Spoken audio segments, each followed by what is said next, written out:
आज के case studies के इस लेक्चर में बात करेंगे एक और लेटेस्ट जजमेंट की, जो कि इलाहाबाद हाई कोर्ट की तरफ से आता है। और इलाहाबाद हाई कोर्ट की तरफ से इस जजमेंट में यह कहा जाता है कि पत्नी को 3,750 से अधिक भरण पोषण की राशि नहीं दी जा सकती है।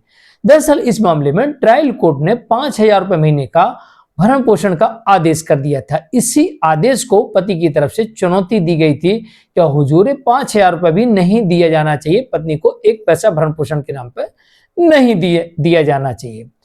और इसी याचिका की सुनवाई करते हुए इलाहाबाद हाई कोर्ट ने स्पष्ट कर दिया है कि पत्नी को 3,750 रुपए से अधिक भरण पोषण की राशि नहीं दी जा सकती है। तो जो 5,000 रुपए का आदेश था उसको घटा दिया है और 3,750 रुपए फिक्स कर दी गई है। तो चलिए आज एक स्टडीज के इस लेक्चर में आपको इस जजमेंट के बारे में डिटेल में बताते हैं, इसमें क्या टर्म कंडीशन दी गई है और किस वजह से कोर्ट ने इस राशि को 5,000 से घटाकर 3,750 रुपए कर दिया गया है। और इस मामले में यह भी बता दूं आपको कि इस मामले में पति एक पढ़ा लिखा व्यक्ति है और एडवोकेट है। जय जिनेंद्र मोहम्मद। वीडियो को लाइक और शेयर कर दीजिए और इस तरह जजमेंट्स पाने के लिए अन्य किसी जानकारी के लिए दिए गए नंबर पर आप हमें संपर्क कर सकते हैं। चलिए शुरुआत करते हैं। दरअसल इलाहाबाद हाई कोर्ट का ऐसा मानना है कि जो नए एडवोकेट होते हैं, फ्रेशर एडवोकेट होते हैं, दरअसल इनकी आमदनी नहीं होती है या होती है इनकी आमदनी तो 400, 300, 400, 500 रुपए दिन तक हो सकती है और कुछ मामलों में बिल्कुल भी आमदनी नहीं होती है और शुरुआत के 4-5 साल इनकी आमदनी नहीं होती है, ऐसा इलाहाबाद हाई कोर्ट का मानना है। यह जजमेंट आप सभी के लिए बहुत बढ़िया है, बहुत अच्छा है, क्योंकि यहाँ पर इलाहाबाद हाई कोर्ट दो चीजें यहाँ पर कह रही है। एक बात यह कह रही है इस मामले में कि भाई जो नए वकील होते हैं उनकी आमदनी आमतौर पर 300-400 रुपए इतनी ही होती है। दूसरी तरफ ये कह रही है कि नए वकीलों की आमदनी कभी कभी नहीं भी होती है। तो ये जजमेंट से वो लोग भी अपने केस में इस्तेमाल कर सकते हैं जिनकी आमदनी 300-400 रुपए दिन है या उनको कभी मजदूरी मिलती कभी नहीं मिलती है। ये उनके लिए बहुत अच्छा है जजमेंट। देखिए, भला ही एक एडवोकेट के मामले में आए, लेकिन एक मजदूर का भी तो इसी तरीके से रहता है। क्या उसे कभी 300-400 रुपए, कभी 500 रुपए दिन की आमदनी हो जाती है और कभी उसे काम नहीं मिलता और उसे एक पैसा नहीं मिलता है। तो एक तरफ मजदूर, दूसरी तरफ एडवोकेट, दोनों का एक जैसा ही अभी मान के चलिए कि फ्रेशर एडवोकेट का और दूसरी तरफ मजदूर का, कभी उसको काम मिलता है, कभी इनको पैसा मिलता, कभी इनको मिलता, कभी इनको नहीं मिलता, इसी तरीके से चलता है।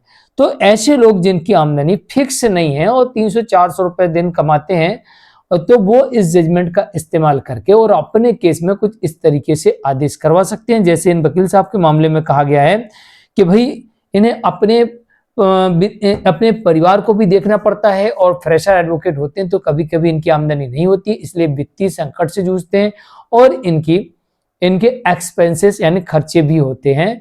और इस मामले में ये भी कहा गया है कि वकील साहब अभी कुछ पढ़ाई भी कर रहे हैं, कोई अन्य परीक्षाएं दे रहे हैं, वो भी इन्हें बताया है। लेकिन इस मामले में कोर्ट ने यही चीज देखा कि जो फ्रेशर एडवोकेट होते हैं दरअसल उनकी इनकम बहुत कम होती है या कभी कभी उनकी आमदनी नहीं होती है और एक्सपेंसेस होते हैं। इसी वजह से कोर्ट ने जो ट्रायल कोर्ट के आदेश था 5,000 रुपए महीने का, उसे घटाकर 3,750 रुपए कर दिया गया है। तो आप लोग भी अपने केस में इस जजमेंट का इस्तेमाल कर सकते हैं जिनकी आमदनी कोई फिक्स्ड नहीं है, 3-4 हजार रुपए महीने, 300, 400, 500 रुपए दिन की जिनकी आमदनी है और फिक्स नहीं है, यानी कि सरकारी नौकरी नहीं है, तो ऐसे में आप इस जजमेंट का इस्तेमाल करके और आप भी अपने केस में 3-4-5 हजार रुपए महीने का आदेश करवा सकते हैं। और अगर इसमें पत्नी वेल क्वालिफाइड है या फिर जॉब करती है तो हो सकता है कि आप मेंटेनेंस से बच भी सकते हैं। आमतौर पर जिनकी इनकम 10,000 रुपए करीब होती है उन केसेस में हमने ऐसे ही देखा है, कोर्ट आमतौर पर 2,500 से 4,000 के बीच में ही मेंटेनेंस तय करती है। लेकिन आप अपनी इनकम को सही तरीके से कोर्ट में प्रस्तुत करें, प्रमाणित करने के लिए कि मेरी इनकम कितनी है। खैर, इस मामले में कोर्ट का अनुभव है और कोर्ट आए दिन देखती है ऐसे मामलों को, तो कोर्ट का अनुभव है कि फ्रेशर वकील की इनकम वास्तव में बहुत कम होती है।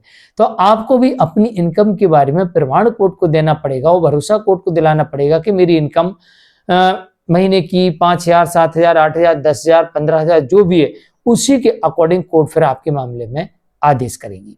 मैं हूं मुकेश जैन, आज के लिए इतना ही। इलाहाबाद हाई कोर्ट की तरफ से जजमेंट आया है, खैर अभी इसका जजमेंट नहीं मिला है, अपलोड वेबसाइट में नहीं हुआ है, इसमें बस आदेश हुआ है, जैसे ही जजमेंट आएगा हम आपको जजमेंट क्रमांक के साथ पूरा जजमेंट भी उपलब्ध करा देंगे।